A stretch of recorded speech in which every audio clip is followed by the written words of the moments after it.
If love be blind, love cannot hit the mark. Now will he sit under a medlar tree, and wish his mistress were that kind of fruit as maids call medlars when they laugh alone.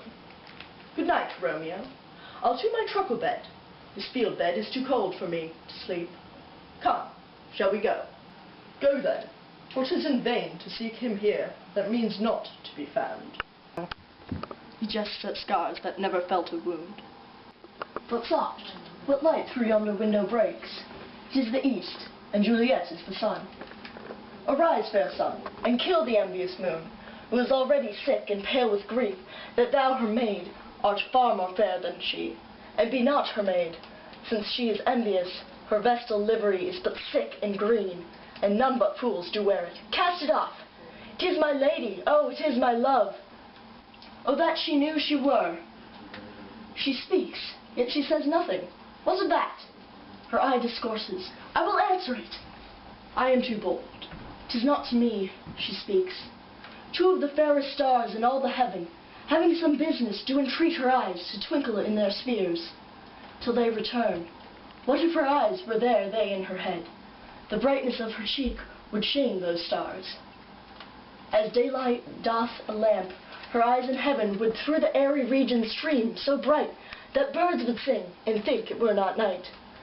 See how she leans her hand upon her cheek? That I were a glove upon that hand, that I might touch that cheek.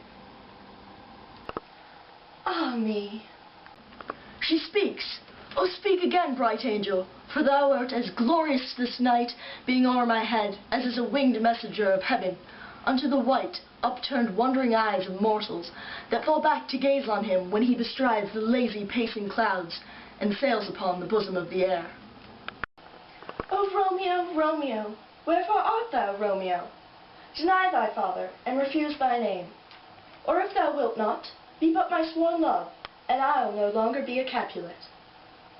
Shall I hear more, or shall I speak at this? 'Tis but thy name that is my enemy. Thou art thyself, though not a Montague. What's a Montague?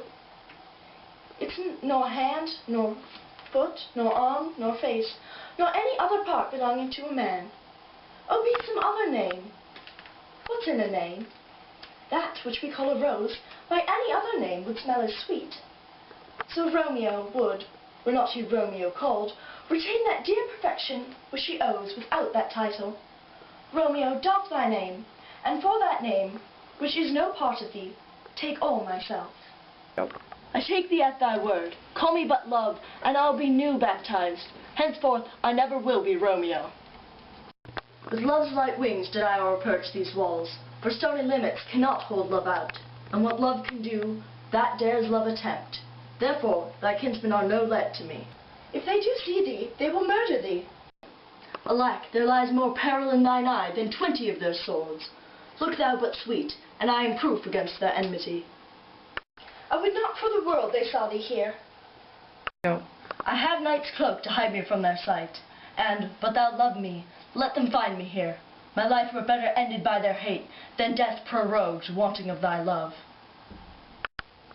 3 words, dear Romeo, and good night.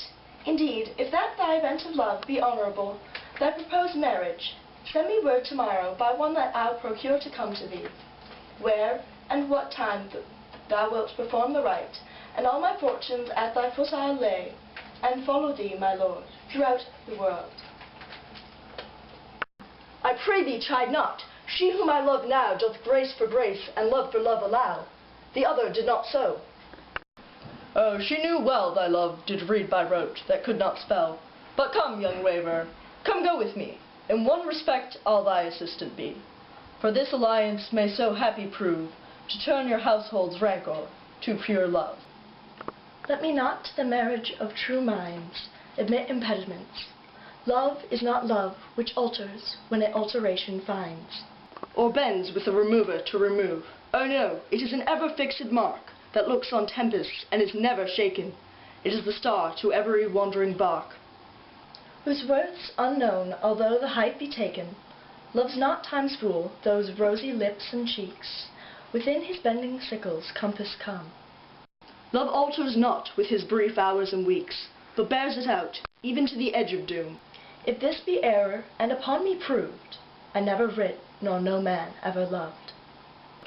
These violent delights have violent ends, and in their triumph die like fire and powder, which, as they kiss, consume. The sweetest honey is loathsome in its own deliciousness, and in the taste confounds the appetite. Therefore, love moderately. Long love doth so. Too swift arrives as tardy as too slow. Here comes the lady, oh so light of foot, will never wear out the everlasting flint. A lover may bestride the gossamer that idles in the wanton summer air, and yet not fall, so light is vanity.